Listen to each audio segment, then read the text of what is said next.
And this Bok Jinpa 2 series delves into an even deeper concept called emptiness. And this is all based in Tibetan Buddhist philosophy. So in Tibetan Buddhist practice, or in Buddhist practice, there is a balance to an enlightened way of being, and you need both. It's like two wings of the bird, two wings of the angel, two wings of grace. And one is method, which is the compassion, the love part, and the other is wisdom, and that's the emptiness part.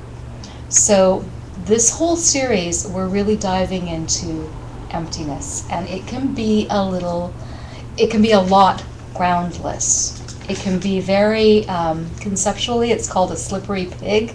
You think you've got it one moment, and then it's gone. So when we do meditations on emptiness, which is actually one of the most beautiful ways to clear out your energetic channels. You know that stuff that we feel down here? That's actually a physical manifestation of energy in your subtle body, in your energetic body. And yoga is a beautiful physical practice that you can bang on the pipes from the outside, but yoga done with meditative intention, which is how the Tibetan Heart Yoga series are created, you bang on the pipes from the inside also. And then you're supercharging your practice, right? So we are going to be continuing on. In class 1, we talked about how, I think I got here because I put my key into the ignition of my car. I work out in Burnaby. I put the key in the ignition of my car, I turned the engine came on, I pressed on the gas pedal, I drove a bit, and then my car got me here. That's what I think happened. That's how it feels it happens. That's how it looks like it happened. But last week, as we learned from Master Kamalashila, whose book we're studying, the Bhavana Krama, one of the authoritative texts on meditation, he says, that's not the real reason. Putting your key into the car is actually not the reason for that car to start for you, and is not the reason why you got here. And we meditated on that a bit. Although the real meditation was about feelings, wasn't it? We had to conjure up an experience that brought up a strong feeling, and then what you have to do is separate the feeling from the experience and then look at it in all sorts of ways, right? Like, was that feeling fixed?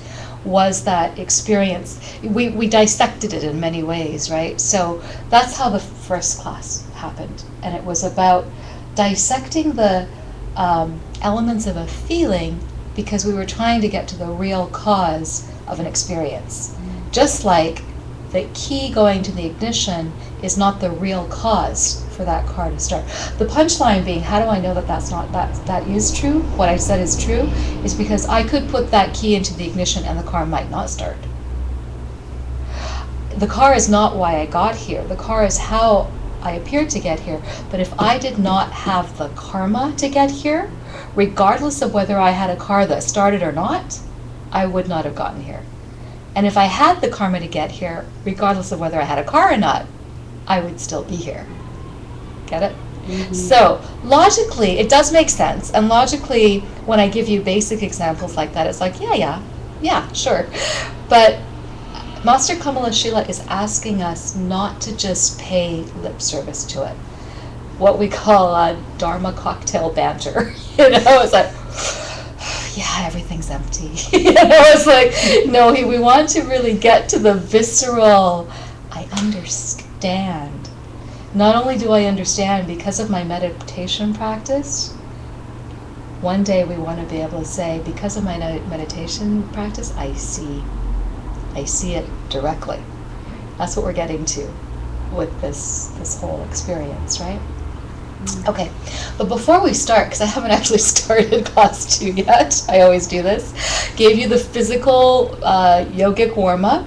I'm also going to give you a really great meditative warm-up, and we did it last week a bit. It was the hollow body contemplation, but we're going to do it again because this is a really, really great way to start any meditative practice, even if you're doing it for like 5 minutes at home before you start your day. And I have forgot to record. I'm going to record this because I think what we can do is just load up this part onto either the website, or we can email it out and people can use it as a guided thing for a little while. Because it's just this also goes back to the yogic practice, and in our lineage the yogic practice and the philosophy go hand in hand. So and yoga predates what we understand to be Buddhism by thousands of years. Buddhism is 2,500 years old. The yogic tradition is 5,000 or 7,000 of years old, right? So they're very, very much influenced, Okay, so this is, classically it's called the empty shell contemplation, if you were to ever look it up in Buddhist archives, but I'll give it to you in plain English, okay? So, get comfortable, get very grounded in wherever you're seated. Let your hands just rest on your knees, palms up, palms down, it doesn't matter. However they will be comfortable so that they're not distracting you.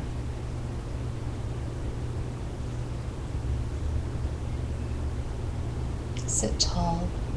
Feel your sits bones rooting into your cushion, into the mat.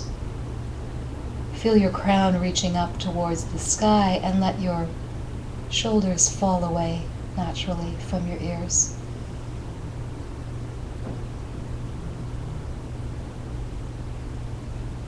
Let your face, your jaw, your lips be soft, and let the tongue rest with the tip of the tongue at the roof of your mouth, just behind your teeth.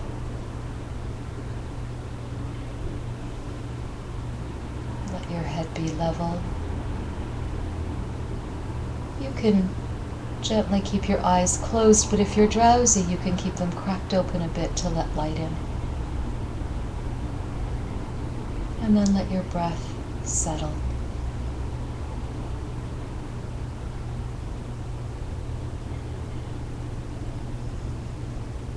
You can park your awareness at the end of your nostrils and just watch the air as it goes out and in.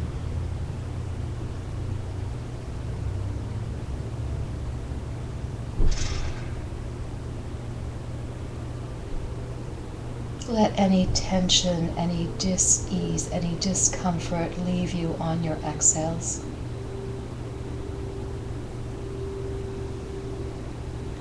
And on your inhales, breathe in. Imagine that you're breathing in a beautiful sky blue light, and with that breath making your inner form completely hollow.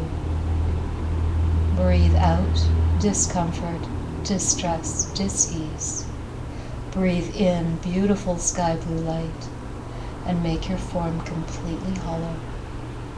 Keep that going.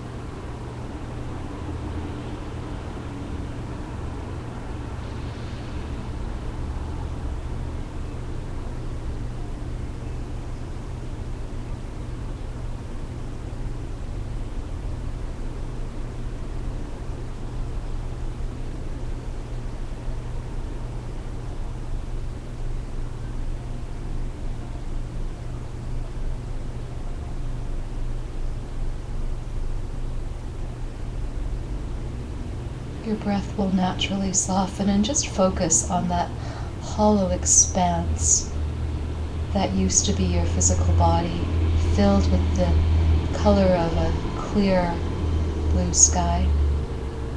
No more form, no more bones or blood or organs or anything physical. Check all the nooks and crannies and make sure you're completely hollow, just filled with the sky blue light.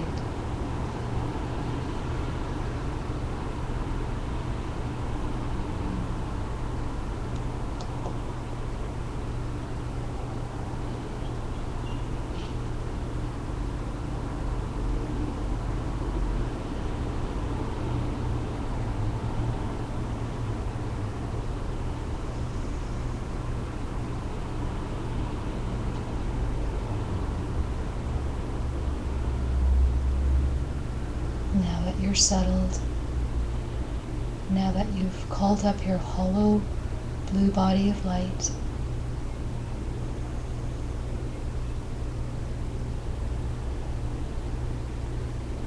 bring your attention up to your Ajna chakra, your third eye.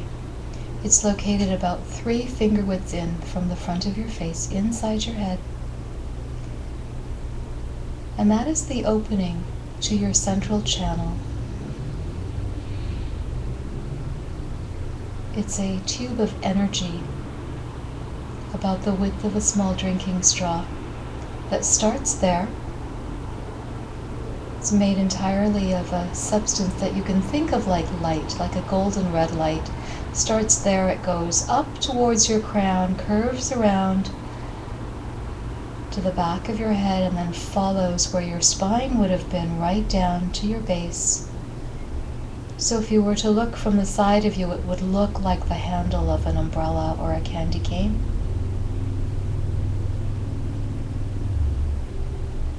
Think of it as a golden red tube of light, your central channel.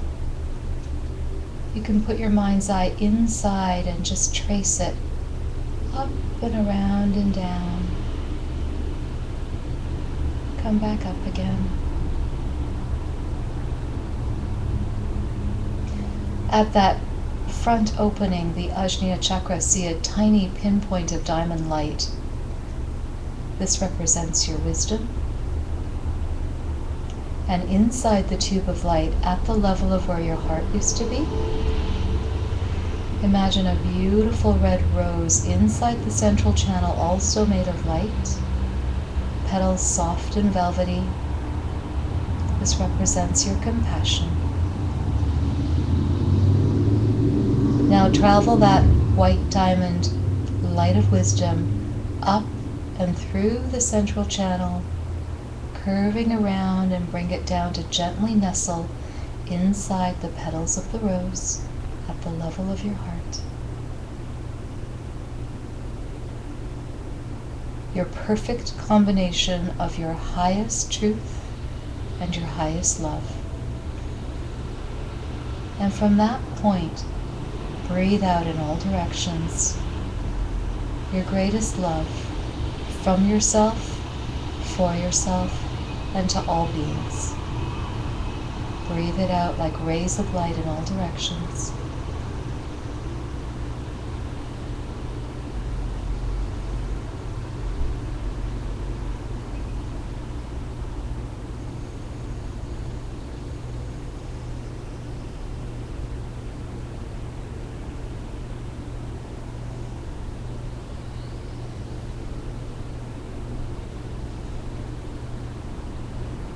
And then draw all those rays of light back into the diamond and the rose, back into the central channel. And now that we've lit up our subtle body with love, when you're ready, you can open your eyes and we will start class.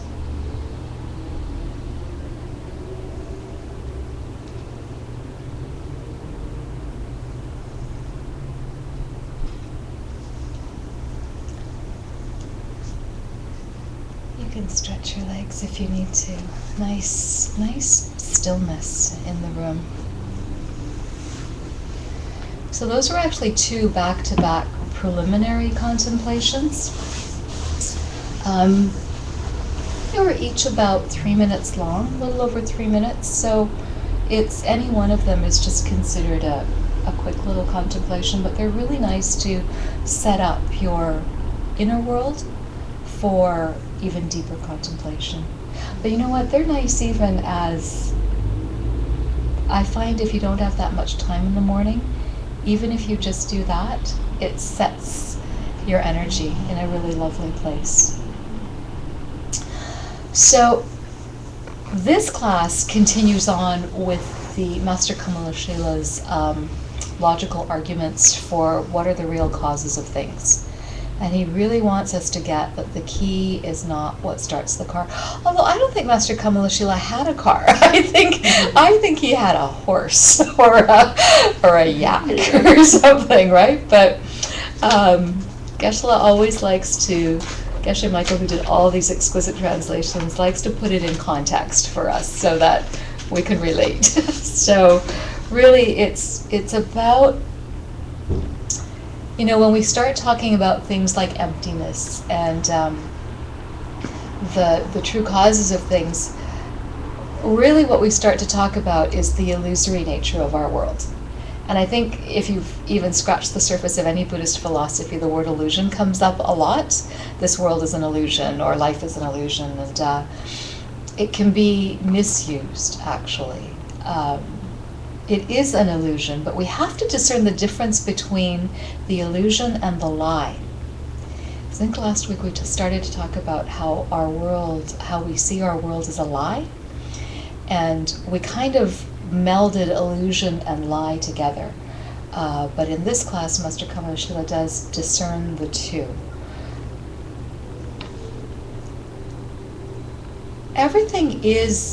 It actually is true. Everything is an illusion in the sense that it's not what we think it is. The world actually does not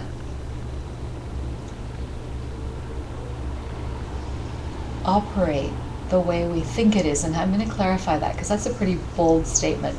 But it's back to, I think my key in my ignition turned on my car, and that's how I got here. But as we've already proven in our brief logical chat before that preliminary contemplation, that that can't be true, because if it were true, it would happen every single time. Every single time I put the ignition in the car, it would get me here, if that were true. And that's not true. You have to agree with me that with or without my car, I could have still gotten here. And even with or without my car, if I didn't have the karma, the causes in place to get me here, I wouldn't have, something else would have come up, something would have detained me, like there would have been an obstacle to me getting here, right? So, but what we're trying to figure out is, how does that work? So the other word that we often hear when we're told that things are an illusion is that everything is our projection. Everything is a projection, and we walk through the world in that way. That also is a true statement, but we have to unpack that to be able to understand what that means and why is even, it may sound like I'm trying to just get clear with vocabulary, like why am I trying to clarify these terms, right? Well, it's because we really want to understand where the world comes from, not only how things happen. The illusory nature is how things happen in our world. How things appear to you is the illusory nature. What we're trying to get to is why they happen. How my energy from my past pent-up family issues holds in my hips is the pain in my hip. But why is a whole other matter, right? Like it's getting to the why it's the why daddy question, or the why mommy question that, as young children we very quickly learn to stop asking, right? And what I love about this whole practice is that we're told to not stop asking, and we're told to really get to the answers to why. So, this thing about the lie, okay?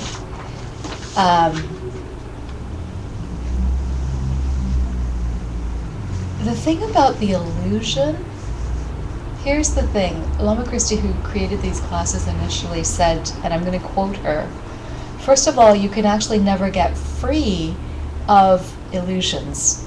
It's always going to be with you because you are an illusion. You are not who you think you are. You are not how you think you are. And no matter how hard you try, you cannot run away from you. So there will always be that element that we have. This is another reason why it's really important to understand what the illusion is, what the illusion means, and how we can actually work with that to make ourselves and our world better, happier, which is the ultimate goal of any spiritual practice, actually, in case you were wondering. If you don't want to be happier, don't come to class, okay? And if you're not getting happier, then this is not the class for you. The reason to be doing this practice is to be getting happier. That's what we're training for. And getting so happy that it's contagious, and everyone else in your world is happy too. It sounds simplistic, but it's a really precious goal. And that's what we're after. So, the real causes, really important to figure that out. The car thing sounds a little abstract. Here's another one, medicine, headache medicine, Tylenol, Advil, Motrin, you name it, your favorite aspirin. Let's use aspirin, because that's the common thing, right? Aspirin is supposed to cure headaches. Is aspirin the cause for your headache to be cured? If aspirin were the cause for your headache to be cured, aspirin would work every single time you had a headache. You or anyone else had a headache. If you or anyone else took an aspirin, headache would be gone. Every time. Well, I can tell you that my headaches don't always go away just because I take a painkiller. Sometimes they go away, sometimes they don't. So it can't be the painkiller that is the cause for my headache to go away or not go away, right? That doesn't mean you shouldn't take medicine. I'm not saying that. If you have something that you're prescribed medicine for, then I'm not saying don't take it, because that would be buying into the lie. See, the karma of having a doctor who can cure you and the karma of being able to be cured are very close.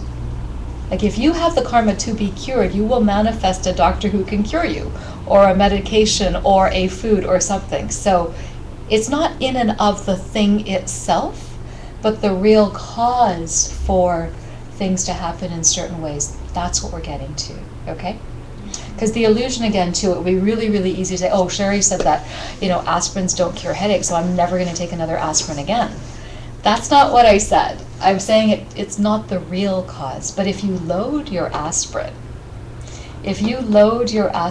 by taking care of others, because here's the punchline, the real cause of getting rid of a headache is having helped get rid of somebody else's headache. If you help someone else get rid of their headache, guarantee you will get fewer headaches in the future, until you won't get a headache at all. Or when you get that headache and you take that aspirin, it will work every single time, because you've loaded the aspirin. It's not the acetaminophen or whatever that chemical stuff is that they put in there. That's not what cures your headache. What cures your headache is how well you've taken care of others. So if you have, as Geshe Michael likes to say, you can eat a chocolate chip cookie and cure your headache, which he has been known to do, okay? But if you haven't, you can eat all the cookies in the world and you'll just get sick because you ate too many cookies, right? So that's one of my favorite metaphors for this, understanding how things really work, because I know aspirin doesn't cure my headache. And you know what? When I first learned this, I tested it. I did a clinical trial on myself. I tested every time, because I used to get a lot of headache. I have bad eyes. You can tell by these glasses. I have really bad eyes, and a related karma to bad eyes is headaches. It's just, if you get tired or if you're straining your eyes, you get headaches, right? So I used to get headaches all the time. All the time, meaning at least once a day, or I'd go for days. They weren't migraines. I have friends who have suffered from migraines, and they weren't incapacitating like that, but they were bad enough that I used to drink a lot of Tylenol, right? I heard this, and I thought, I'm going to test this. So I went cold turkey on the Tylenol. I just stopped taking painkillers, but what I started to do was look for opportunities to put what they said was the karma, which is to help others. So I would go teach a yoga class, or I would come teach here, or I would try to find somebody to help do something, anything, give me something I can help you with, right? I would purposely do that, and I tracked it. And you know what? My headaches didn't go away immediately, But after a while, I forgot what I was tracking, because I wasn't getting a headache. Doesn't mean I don't get them. I still get them once in a while, but I can't tell you the last time I bought. Actually, I can tell you the last time I bought Advil. It was to have it in my pack in case I needed to give it to somebody else. I can't tell you the last time I took an Advil, actually.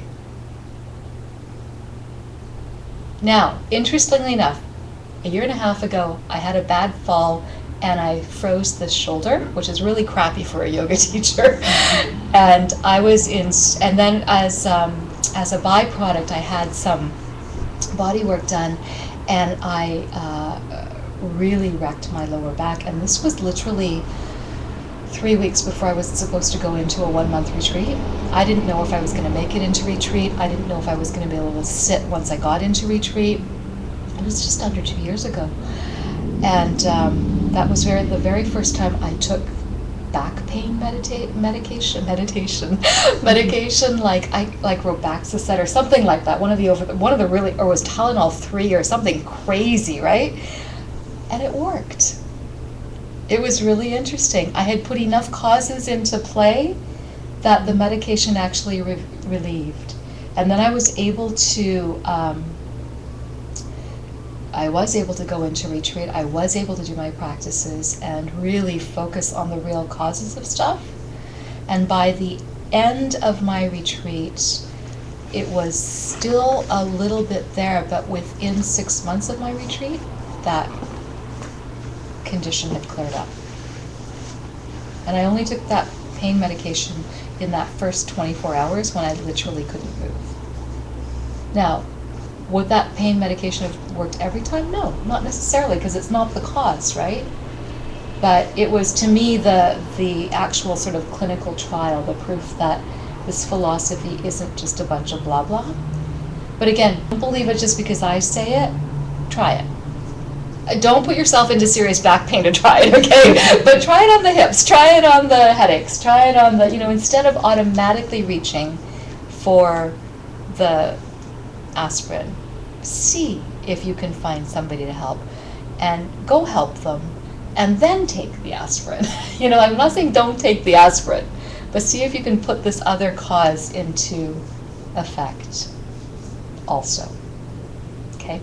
That's what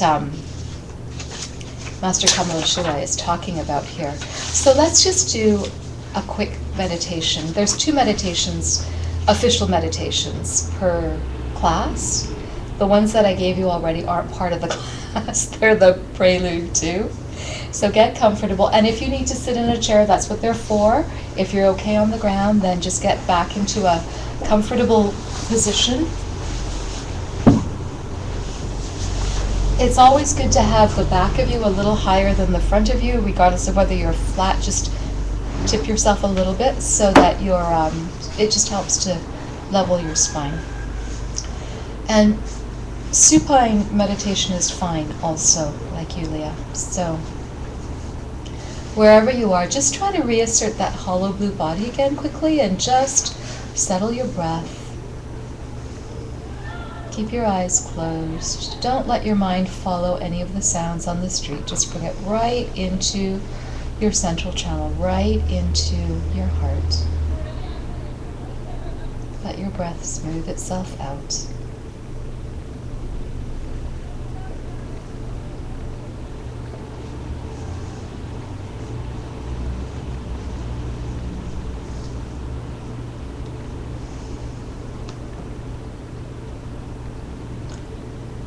So the causes of things. Think about how being here together right now in this room is not the result of a lot of different modes of transportation to get us here.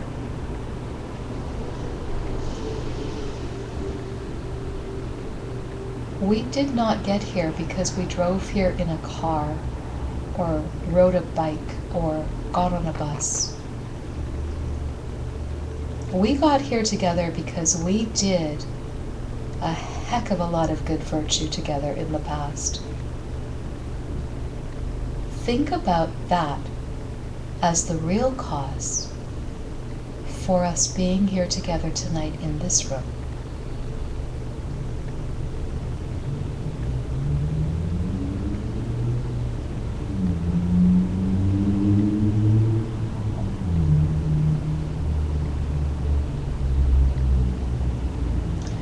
Think about what it might have been that we did. Perhaps we started a university together in the past, or gave many, many people Dharma teachings.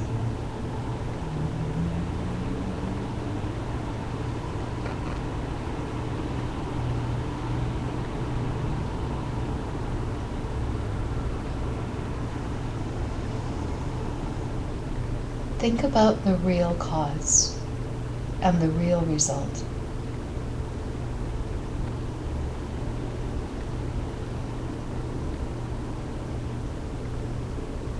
And then take another look at how you did get here today.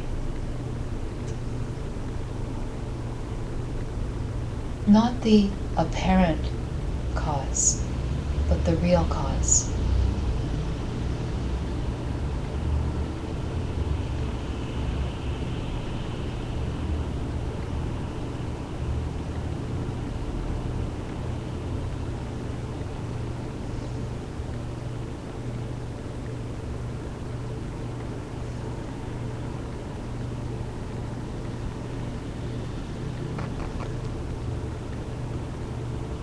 So then why do we have to get into a car at all?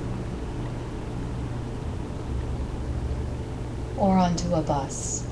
Or onto a bike? Why, if we're in a car, must we turn the ignition on, put the key, and turn it in order to start the car, if that's not how the car starts? Why?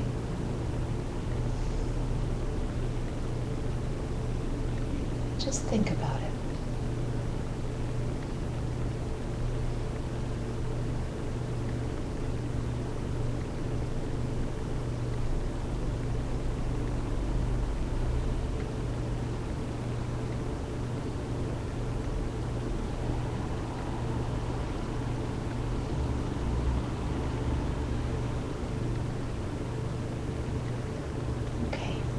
You can open your eyes.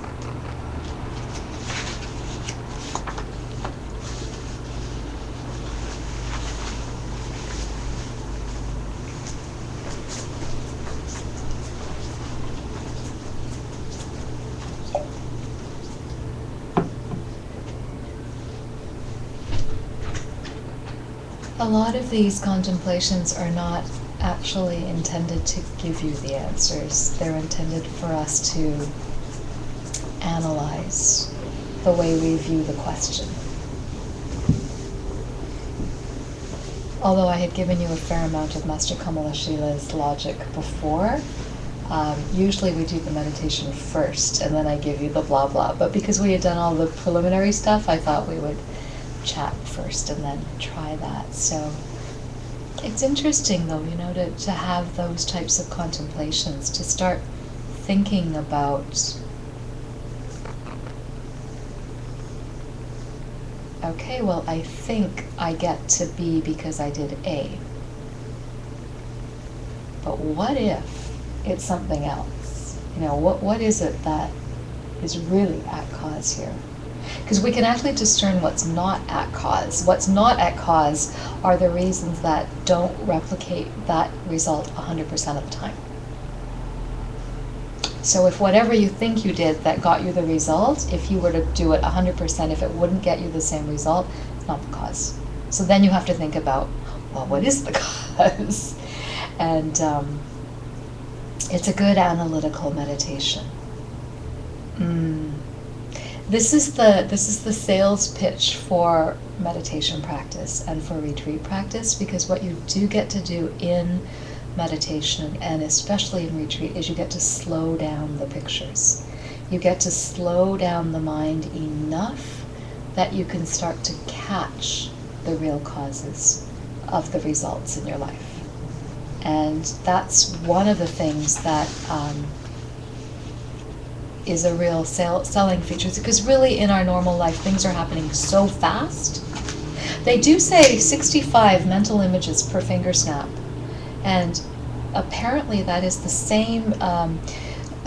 I remember being in elementary school and hand drawing on single cells of film strips, Super 8 film strips, and if you put 35 of them together, you get 1 second of movement. So the ancients, the scholars, the yogis have all said our mind flips through mental pictures 35 in a split second. That's how we project our world, and how it seems to be seamless and flawless, because if you watch a movie, it doesn't seem like you're looking at every still, right? And now it's all digital, but before that, when it was actual films, it was single film, like single images, but it went so quickly that you saw it as fluid motion, right? A fluid land, a fluid scene. Yeah, that was the second sort of wow. Other than the aspirin not working every time, when I heard this, it was like, oh my goodness. Because I had, as a kid, drawn on those cells, and I knew they were static cells, and I remember seeing how it made motion, although of course we weren't putting 35 together, we were putting like 12 together, so it kind of went like this, right? But it still moved, and yeah, it's pretty amazing. So when you get into meditation, when you get into retreat, when you can isolate your mind enough, you can slow this picture down enough that you can catch. And you know what? You'll start to get glimpses of that even in your regular life as you get better at your daily meditation practice, because you will start to catch when you will either say, think, or do something that you know, like maybe I shouldn't have done that, but you'll start to catch it before the words come out of your mouth. And that's a good sign that you're able to get some clarity in the illusion. You're starting to, and the thing is, this is a skill anyone can do. It's just that we need training, because we're so trained to the other way. The lie that I told you about, we buy into the fact that our world, that this is outside of me, that my car turned on because I put the key in the ignition. It seems so convincing and fixed and real out there that I forget that it's really coming from me. That's the projection. My world is coming from me and not at me. But it's so convincing because I have made it convincing. And this is what we're trying to unpack when we're in meditation. Master Kamalashila, I have to tell you, in the formal version of this class, really gets into some logical arguments. He says there's 4 permutations to how anything starts. Like I'm saying the key doesn't start my car, right? He says that either something starts with a cause, without a cause, both with a cause and without a cause, or neither with a cause or without a cause. That's his 4 logical statements. You can toss away the last 2, with or without a cause.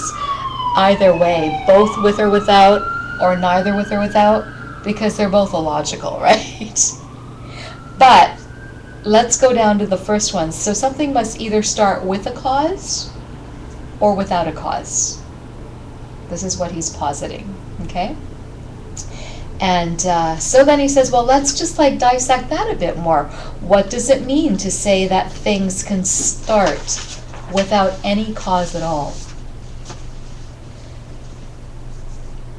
And when we break down worldview, this is actually believing that something can start without a cause is actually the belief you must have if you're going to believe in a monotheistic deity. If you're going to believe in a creator God that is all-powerful and all-controlling, that's what you would have to believe in. You would have to believe in a something that can start without having any cause at all. But I'm not going to get into a religious dissertation here about other doctrines. What I'm going to show you is something that we do believe is uncaused. I'm going to show you a pen, okay? Normally, Yulia's looking at me with a quizzical look, because normally we use this implement to actually explain emptiness. I'm actually not going to do that today. Master Kamalashila, well, we are, but in a different way. Master Kamalashila is going to use this prop as giving us something to define, something that can start without any cause at all. Now already you're thinking, no, but the pen has a cause. It was manufactured. It was like it wasn't always here. But let's just think about this for a second. So you have to look at the pen this way. See the pen? Okay. Now see the pen?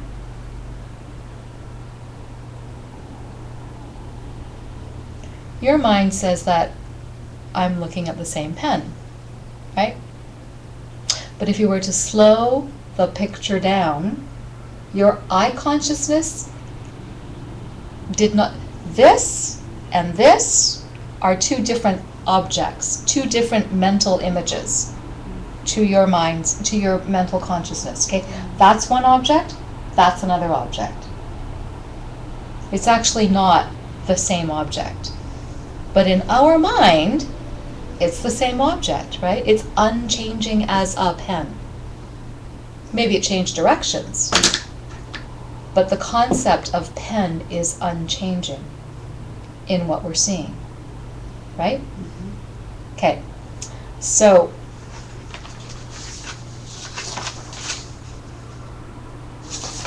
the fact that it is unchanging.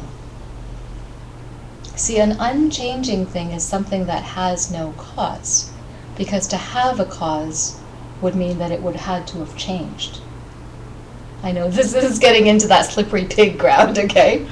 But he wants us to just get really clear on the fact that we actually do believe in unchanging, uncaused things all the time. And this is what gets us into all our problems, because quite frankly, we don't like change. You know, that's even a common saying, right? Like, people don't like change, or, you know, we want things, we want to be able to control something. We want something that's fixed.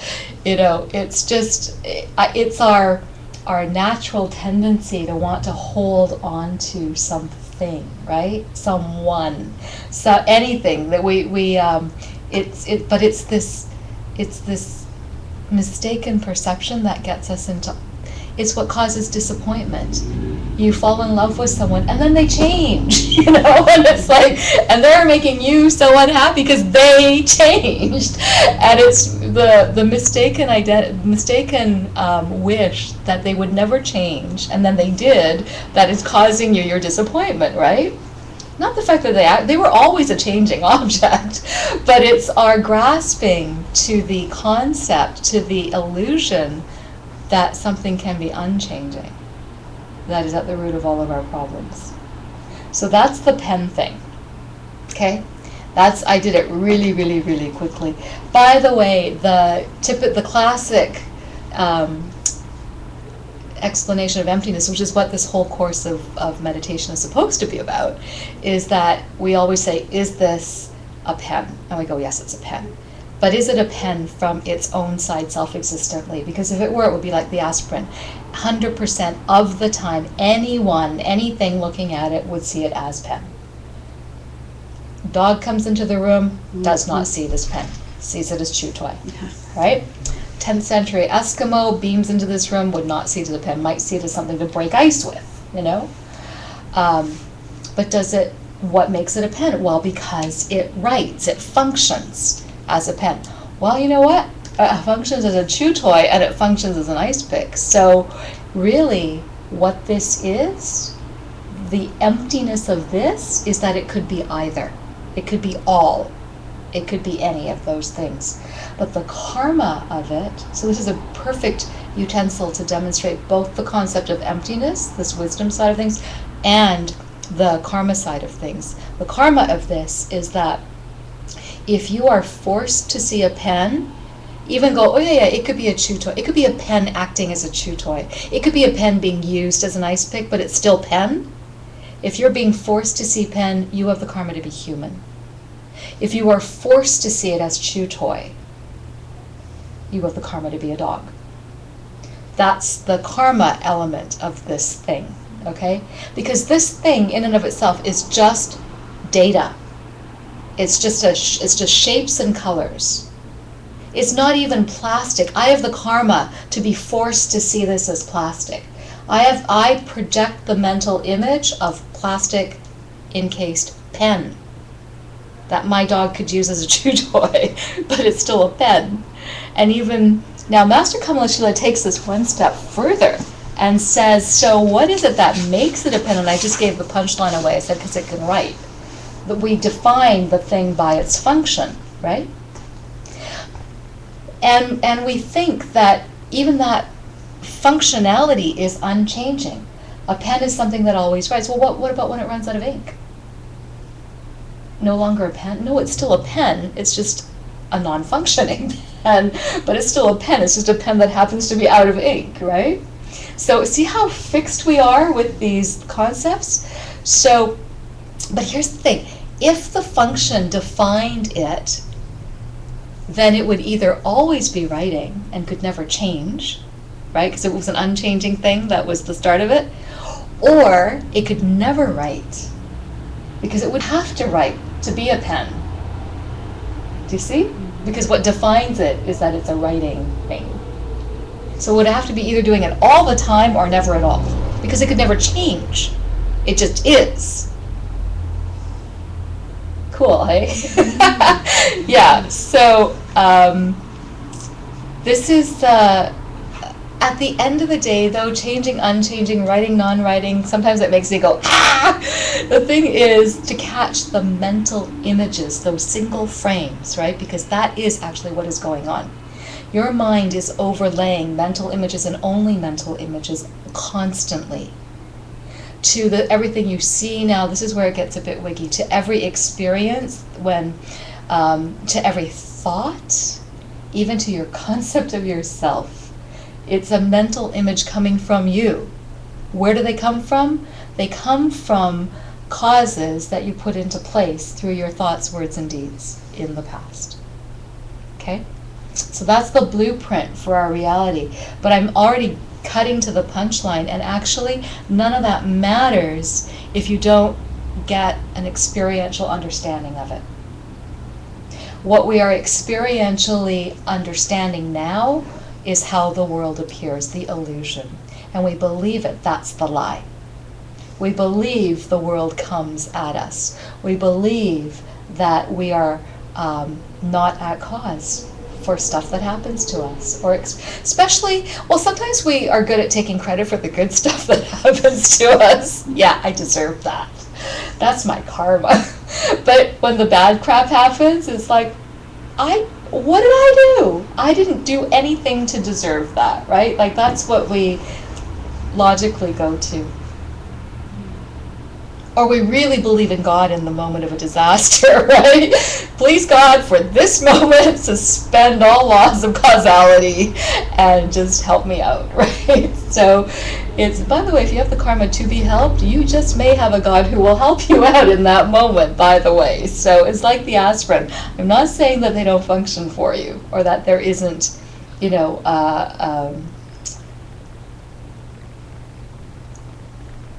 an environment or a world in which you wouldn't experience that. I'm not saying that. I'm saying, though, you have to understand that it's coming from you and not at you. And how you actually get that is through meditation. So I am saying a lot of blah blah to you just to give you some of the building blocks for your contemplations. But at the end of the day, it is going to be done on your cushion, so we are going to meditate on this. But before we get to that, I want to just go one step further just because things don't exist the way we think they are, which is what I've been saying all along, that they don't exist the way we think they are, even though it's really hard to think of how they could exist other than that. It doesn't mean that your perceptions are invalid. You are seeing a pen.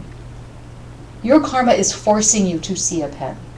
No matter how much you may want to believe this is $1 million, it will never be $1 million until your karma switches. You know, Geshe Michael is famous for saying, you won't be able to actually know the winning lottery numbers until you know exactly what you're supposed to do with it, the $1 million. And it's not about buying the yacht and flying to Tahiti and all of that stuff, right? But yeah, he always says that. So this is actually this is a really useful tool today. So it taught us about mental images, right? And I gave you the off-roading bit, which is the normal teaching around this as a tool to demonstrate emptiness and karma. But here's the cool thing about the illusion and lie thing. I said there's a difference between the illusion and the lie. There's always going to be an illusion. Things are always illusory.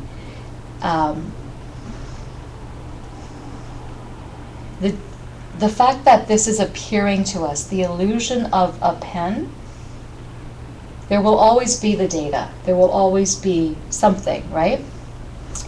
The difference is how you view the illusion.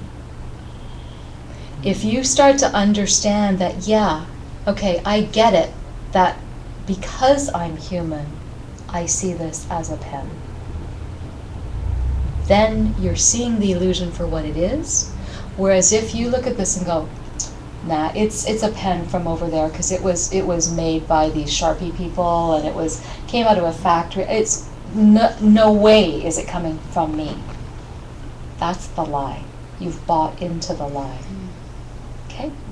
That's the difference. Okay, so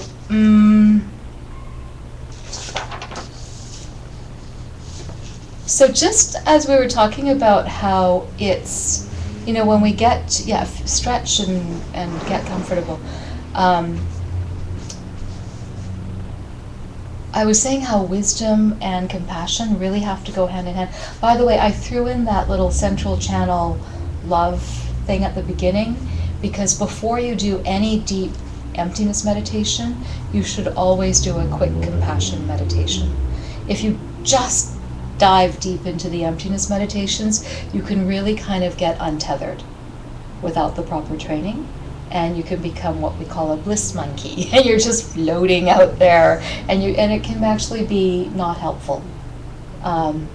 So we always try to ground it with compassion. That's why we did that little mini pre-meditation there. But the truth is, you will understand these types of concepts better and better and better as your wisdom comes together with your goodness, as your natural desire to want to help others, your natural desire to share the love comes up. You will get better and better and better at perceiving emptiness intellectually, which will flop you over into perceiving it directly. So that's the magical combination. And that's why I gave you the little added bonus about, work with this, work with the physical pain with your newfound realization of where it's coming from, but then add that extra altruistic component, because then it will supercharge you into really getting more of those aha moments are just going to be around you. Okay? So again, the Bhavana Krama, right? This book that we're referring to is exploring this constantly shifting reality that we move through, and there is nothing to hold on to, and your mind is going to want to hold on to something. It's just this discomfort with being unstable.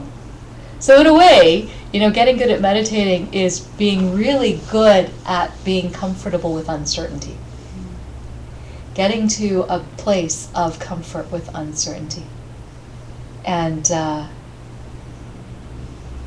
it's an interesting,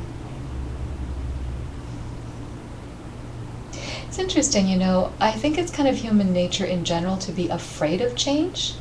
Like fear underlies it, right? Like we think we're somehow going to die or something horrible is going to happen if we let go, right?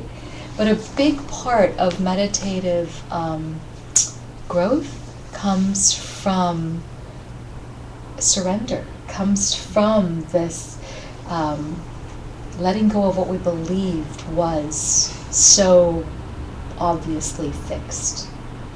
That's actually, we're holding on to this coal, as Master Shantideva, another sage in our lineage, says, we're holding on to this coal that's actually harming us, and we're going, ow, ow, ow, ow, ow, and when a teacher comes around and says, let go of the coal, we're like, no, my coal, So this is where Master Kamalashila is trying to get us to re-look at what we think is so fixed.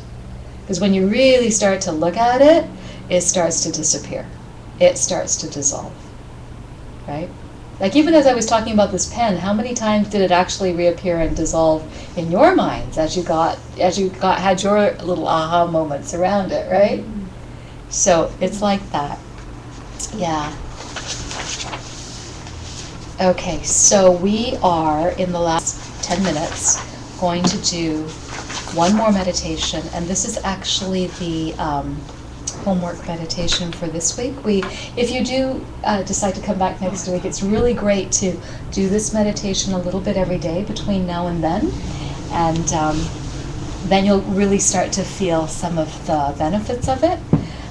So the first one that we did, which was about the starting, was just a little leftover exercise to kind of gel that explanation of the car. But now, just settle, watch your breath.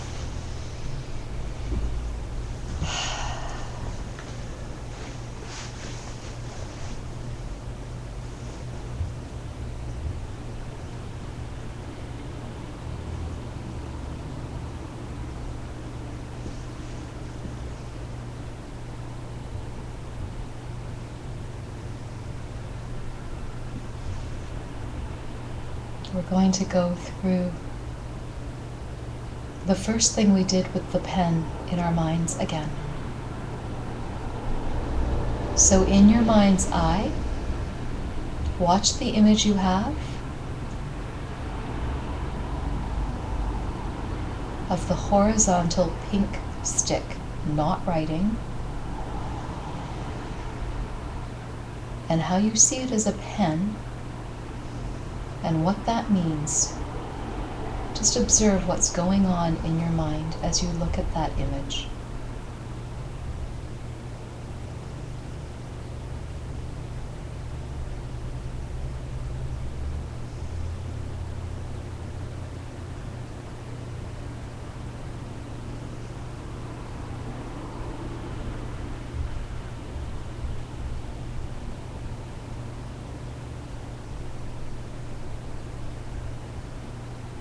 Try and watch the mental image as it comes from you.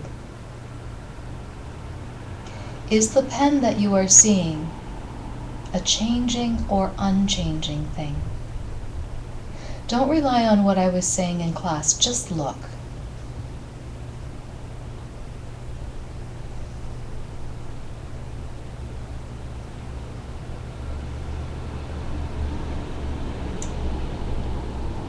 What qualities are you seeing in your pen? If you are calling it a pen, you must be thinking it has the quality of writing.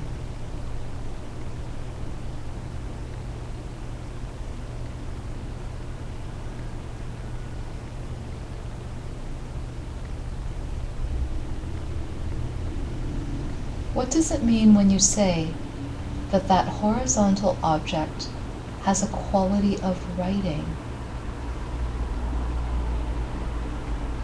is that quality of writing something that is changing or unchanging?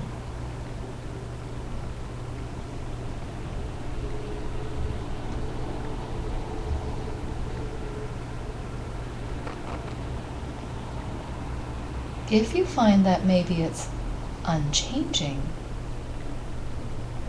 then you have to go through the arguments for how an unchanging thing could never do anything.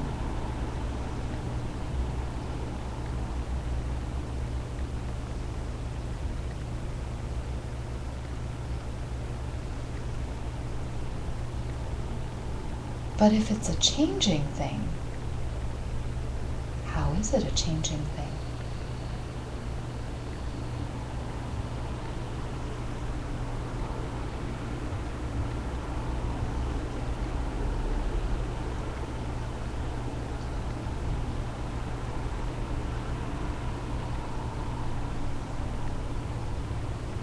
If this pen is a pen,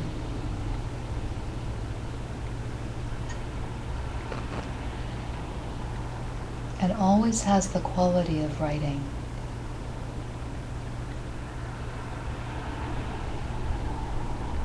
what does that mean?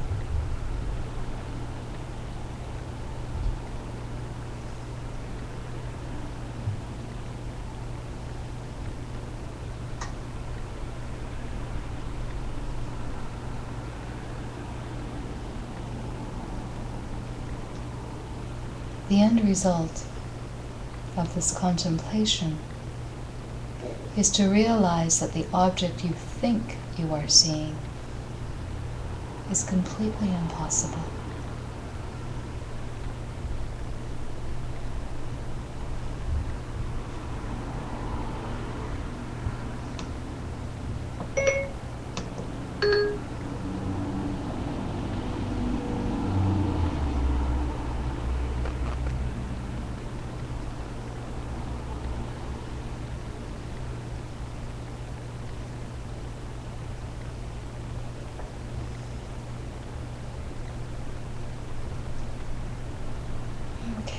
When you're ready, you can come back.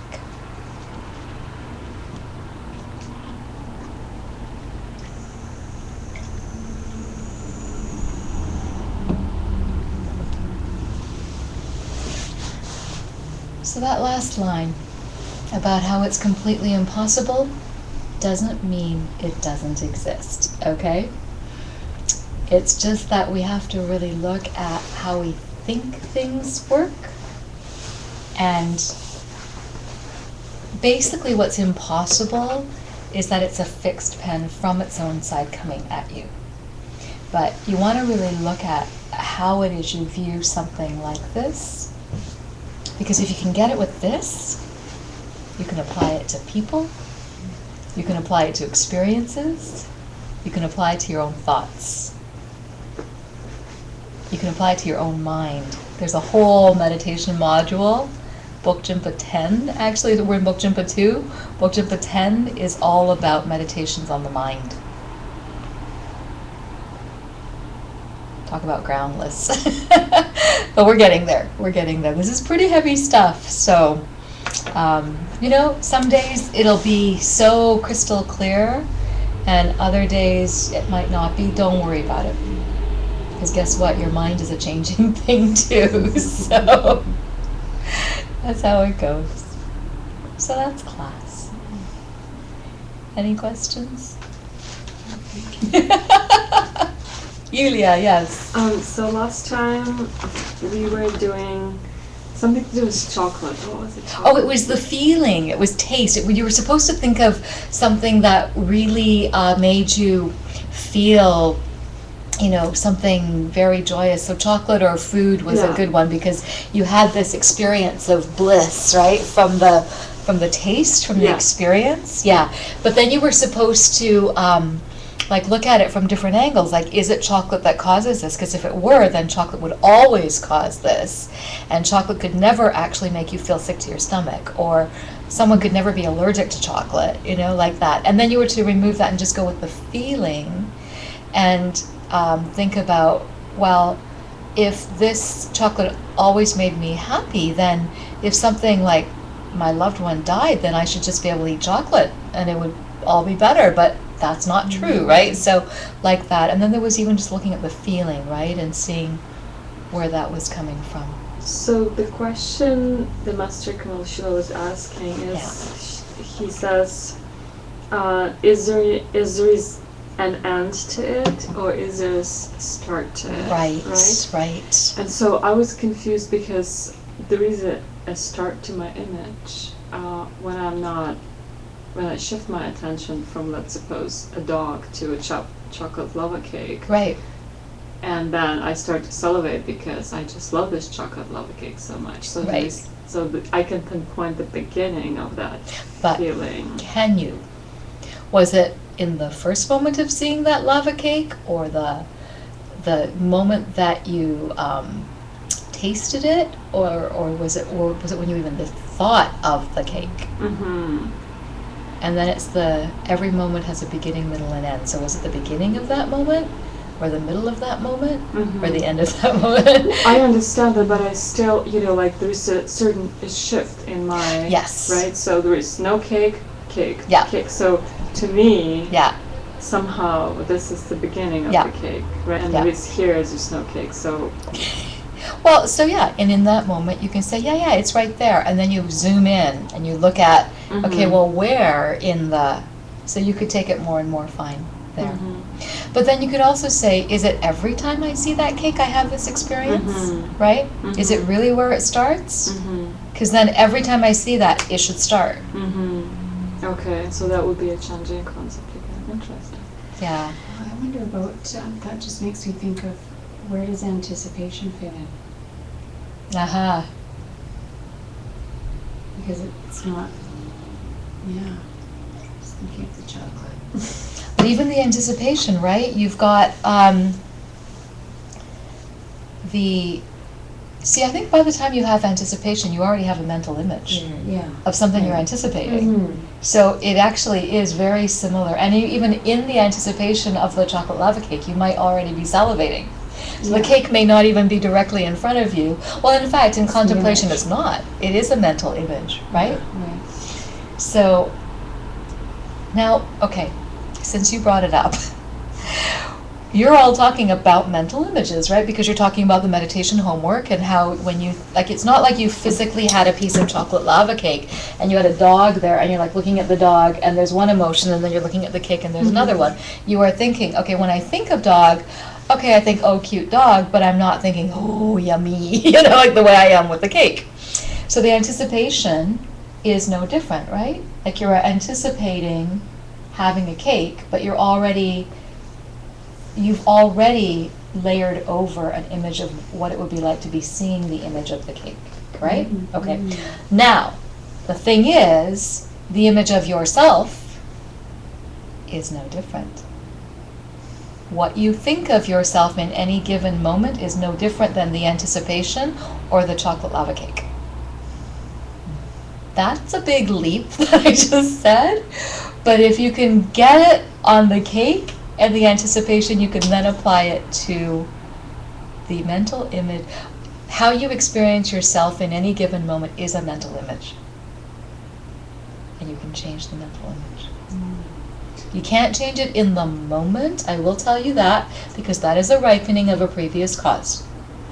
But you can, in the moment, choose to put into place a new cause that will give you a different result in the future. And you can choose not to judge the immediate you that you're experiencing, good, bad, or otherwise, because all it is a mental image that's ripening.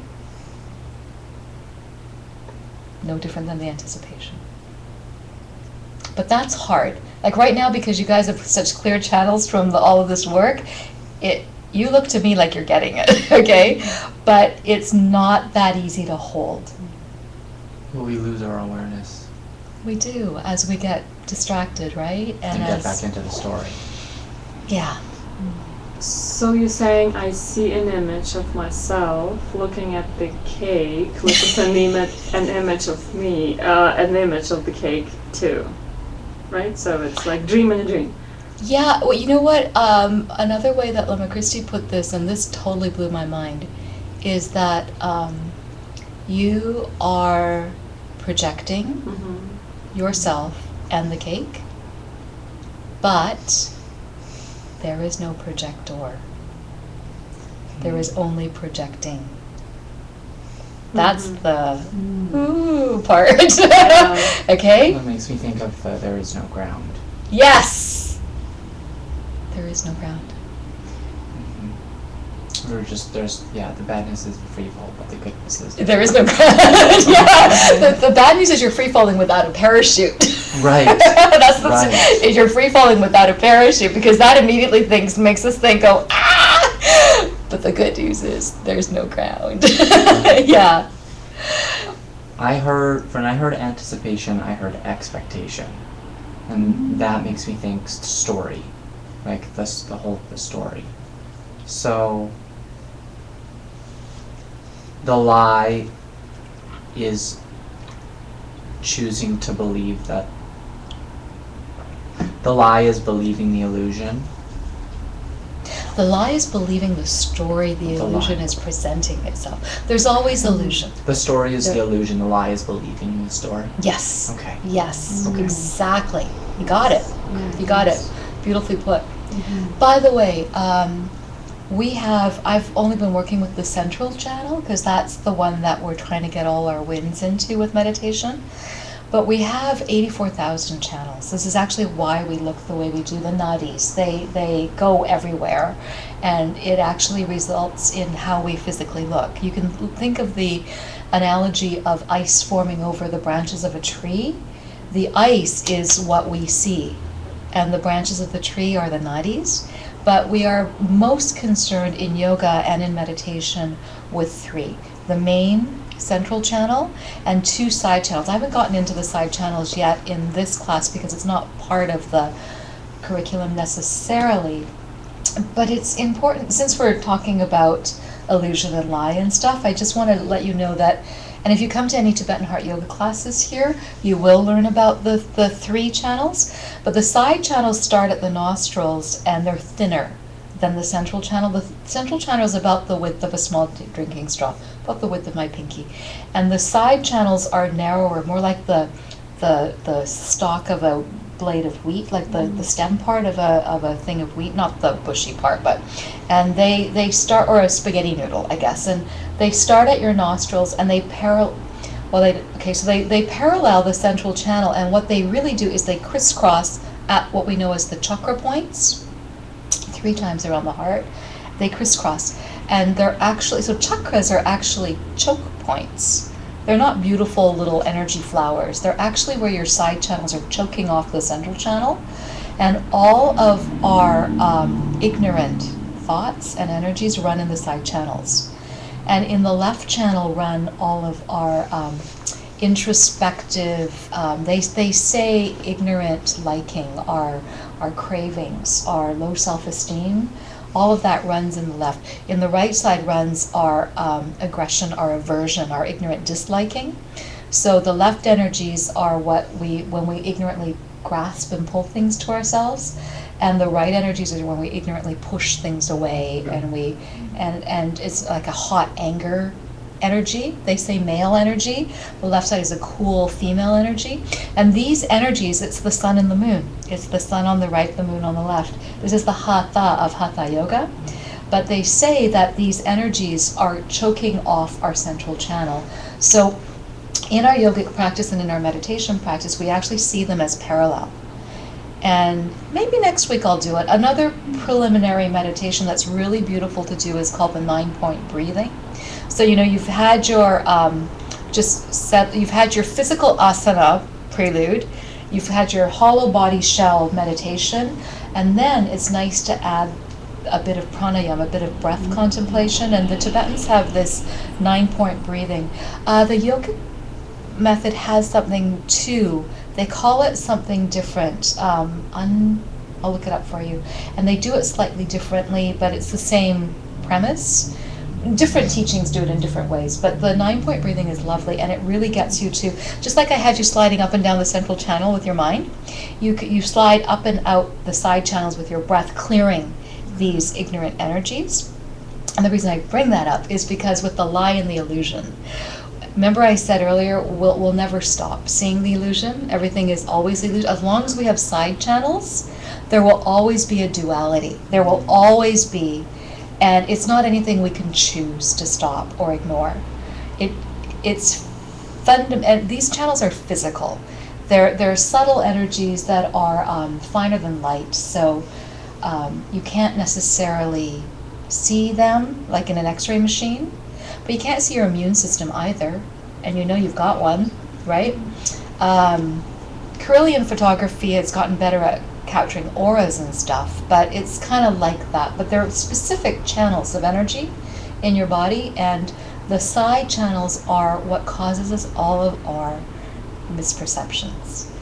And what we're doing with meditation is we're getting that blocked energy out of the side channels, and when you get super good at meditation, eventually those side channels will dissolve into the central channel, and that's when we have the direct perception of emptiness. You know what? You're getting energy into that central channel even now. Whenever you have that moment of aha, whenever you have a moment of bliss, of pure joy, and it's fleeting, right? Like those moments, but when you do, you've gotten wind into the central channel. So the more you train yourself to think in those ways, the more you're encouraging that to happen, because your mind, your thoughts, and your wind are intricately co-joined. This is the whole premise of Tibetan heart yoga. Juksamlukpa is what they say, like wind and mind ride together. And you know that at a gross level, right? Like if you're upset or scared, your breath starts to go, like you start to breathe heavier and shallower, and you're more agitated. And sometimes if you see a person in that state, you tell them, breathe. And you try and calm them down, like breathe slowly, like slow the breath down, and then the mind slows down, right? That's a very gross example, but it's a real one that we can all relate to. So at an even more subtle state, your mind and your winds are riding in tandem, always. So if you know that, and you can train your mind to at least try to think in a certain way. You know, we are at the mercy of our own karma, we are, but we also are in control of our own karma. So the more we can, with intention and with wisdom, start to see the world in a different way, then we can react in a different way, and we can then purposely act in a different way to see the world in a different way, right? And so it all rides in tandem. And I got to tell you, the fast track there is compassion. The fast track there is love. Whenever these concepts start to not make sense, the answer is more love. Seriously. Is the wind love? The wind is, that's beautiful. The wind, there's different forms of wind, okay? What I'm telling you is a wind. Words are a wind. The passing of teachings from mouth to ear. This is why it's so valuable to come to classes live, because there's a prana, there's an energy behind the lung, behind the wind. Wind itself is not one way or the other. There is a wind that love rides on, absolutely. Yeah, absolutely.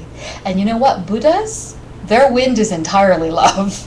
Okay? Like enlightened beings, they're constantly in their central channel. I believe Jesus was constantly in his central channel, is constantly in his central channel. That wind is love. But not all wind is love.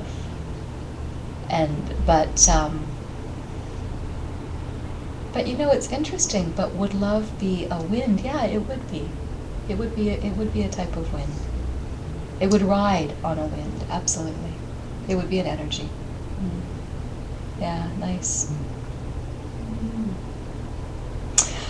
All right. Thank you so much. Thank you. Thank you very much. I love these meditations. I wanted to